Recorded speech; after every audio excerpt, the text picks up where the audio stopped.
خلی کښتۍ د بودایزم لرغونی اخلاقی حکایت.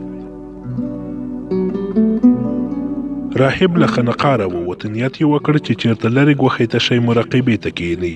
یوه کښتۍ یې اماده کړه او د جهیل په منځ کې ودرېد. په ډېر غور او فکر یې خپل نفس وزیره، سترګې یې بندې کړې، په ذکر او فکر مشغول شو.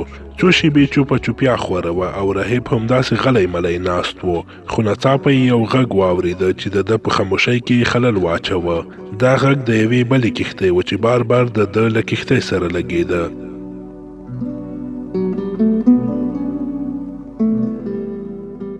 د راهب سترګې لا پټې وې چې په خپل درون کې د غوسې احساس وکړ. سترګې یې خلاصې کړې. غوښتل یې چې په هغه کښتۍ چلوونکي وربړچ وهي چې د ده مراقبه یې ګډوډه کړه او د خاموشۍ دنیا یې ور ویجاړه کړه. خو چې ځیر شو نو څه ګوري چې کښتۍ خالي ده او هېڅوک پکې نشته.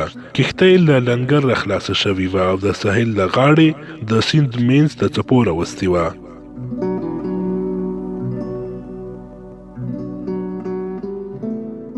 راهب چې دا واقعه ولیده نو درک یې کړه چې غوسه یوازې او یوازې د نفس په داخل کې شتون لري، صرف د یوې خارجي تنبیه سره د ټکر په تمه وي چې سمدستي راووځي او خپل ځان وښیي.